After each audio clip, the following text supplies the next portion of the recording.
Everyone, welcome to Business for Builders podcast. Welcome to you if you're in YouTube land. My name's Max Peterson. I'm the CEO of Smith & Sons Remodeling Experts. Look, thanks for joining us. I appreciate you tuning in. I appreciate your ear, and I'd appreciate more if you make comments, hopefully that are nice comments, anything that you hear along the way that you might want answers to. Be more than happy to do that. You can hit me up at max@businessforbuilders.ca, or you can leave comments below and we'll get back to those as promptly as we can. Look, today I wanted to just quickly, I think a lot of what we talk about as it relates to business development and almost in brackets personal development is mindset. And, I think the way you think determines, your attitude towards your business determines your altitude. And obviously our scorecard is sort of cash at bank and profit margins and net profit percentages and things like that.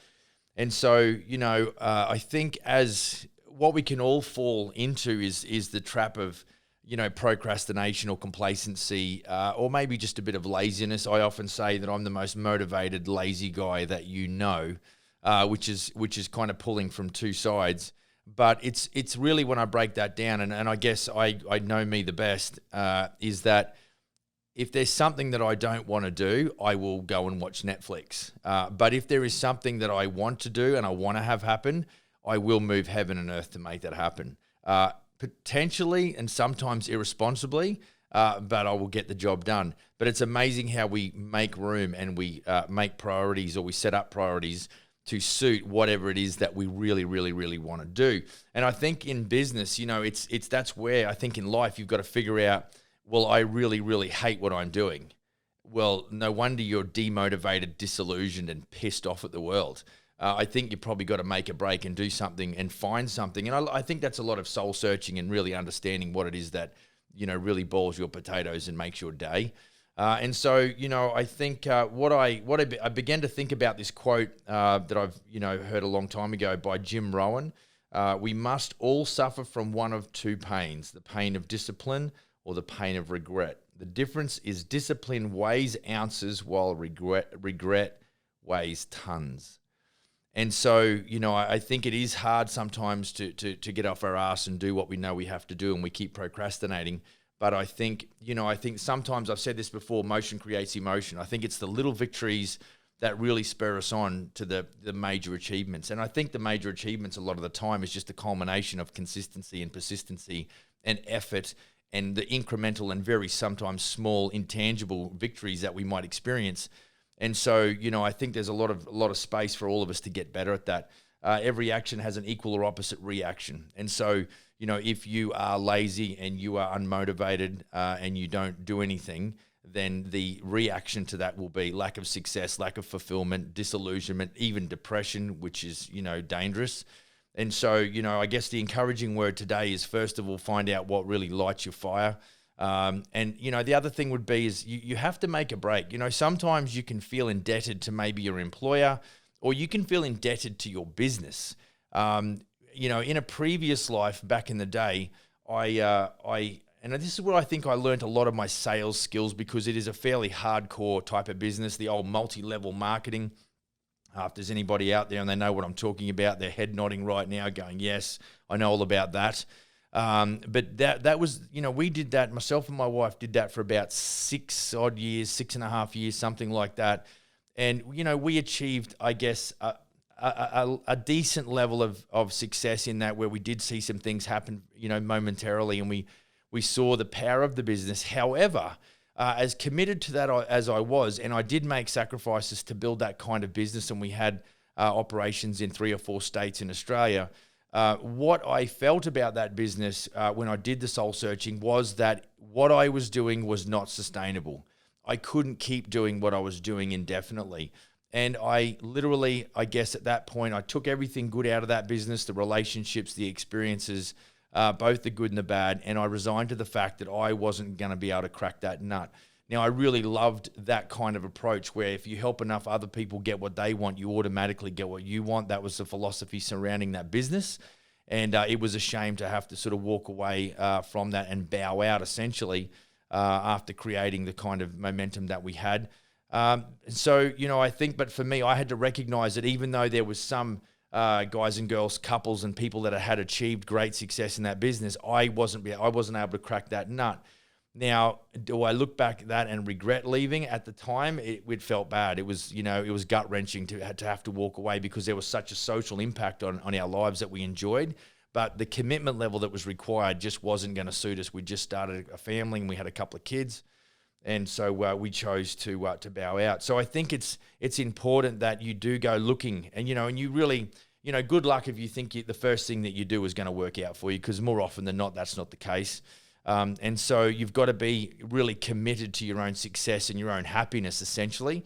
Whenever I'm talking to general contractors about the possibilities of, joining forces with Smith & Sons, I often ask them, does this industry make you happy? If you could, fast forward the clock, or you could sort of define what the end result might look like and what it might be, is there something in and around this business that you can see yourself doing long term? If you cannot, I will not sell you a franchise, because you have to be committed to the experience. You have to be committed to the journey. It will not work if you're half-hearted. And again, it comes back to that every action has an equal or opposite reaction. So if you deliver something half-hearted, the chance that the business will, respond at a half-hearted level is fairly predictable. So, it's all about, having a strong commitment, a commitment to your commitment, you could say. And so, we really want to understand that, even though we've had a good idea and we think, well, yeah, I'd really like a good construction business or something that was, really happening, ideas aren't worth shit. Execution is the game. And it's funny, you sort of, when we thought about launching this brand, quite a few years ago now in Canada, the easiest thing was to come up with an idea. The easiest thing was to say, hey, this is what we're going to do. But soon after you make that, it's kind of like the honeymoon phase. It's like all enjoyable and high fives, and there's, we've got a black truck with our decals on it and, a website or whatnot. But then it really does come down to a grind. And I really don't think the grind has ever gone away. I think the constant business development aspect of what we do, and if you're not busy living, you're busy dying. So, we know that every time that we reach a certain altitude, we know that we can go higher and we know that we can go further. And so, I think a lot of that around that assumption for me is, going higher and going further really comes down to your ability to digest risk. And I think you've got to be very comfortable with failing. And I heard someone a long time ago say that, yeah, we must be comfortable in failing forward. I just think there is so much data that we can gather when we do something wrong. I think one of the last podcasts I talk about how I am a very incompetent importer, and I thought I could do it on my own, being a bit of a hotshot, but it became apparent fairly quickly that I was well over my head. And so the failure, that momentary failure, actually it's probably a lot of previous failures that gave me the insight to really recognize that it wasn't worth anything around my ego to say that I'd given up control of this import process. Importing a racing go-kart and a trailer into Canada. And I had to lay down my guns and realize that I was out of my league. And a lot of people do that in business. They know that they're over their head. They know that they're punching above their weight and they can't sustain it. But instead of sort of putting their hand up and maybe making a pivot or changing, they basically just end up crashing and burning. And I guess that is a lesson in itself, but not one that I would suggest you have. See if you can avoid that. That would be my advice. But I had to sort of get to a point where I needed to put my hand up and ask for assistance. And it did cost me a little bit more money than I'd wanted to spend. But in that failure, I said to a guy yesterday, we were having a few beers. I said, look, if you want to import something into Canada and you want to know what not to do, come talk to me because I did it all wrong. And that is the power of experience. And yet too many business owners, whether you're in construction or not, will not want to engage failure. And really the word for today is you got to engage failure. You just have to embrace it. You cannot jump into the octagon and want to win a world title and not expect to get a fat lip or go out bleeding. It's just part of the game. And I think if we see it as a bit of a game, but we also see it as our, it's our journey to improvement. And I think from this point till the day that I take my last breath on this earth, I will be learning as I go. And it's funny how I I work with a bunch of really well-educated individuals, and yet I didn't even graduate. And you know what? I just don't know what difference it makes as long as you're a good person and you're committed to doing what you do and you love what you're doing. And so, you've just got to find your position, in your life and how you're figuring things out. And so really on that's a bit of clouds. Gary Vaynerchuk talks a lot about clouds and dirt and how it's very binary and it pulls from two directions. So like I said before, I'm the laziest motivated guy So on one side, I do like to kick back and have a few beers and watch a Netflix. But on the other hand, I'll work 13 days a week because I'm on a friggin' mission. And so there's the push and the pull, when it's ready to go. However, consistency is definitely, you can't be doing that and flipping and flopping. But you certainly do. So Gary V has that clouds and dirt. So that what I just talked about is a lot of clouds. It's a lot of philosophy, a lot of inspirational type stuff, a lot of motivational type stuff. But look, if I was to pivot into what is, okay, Max, that's fine and dandy, but what about, can you give me some practical stuff?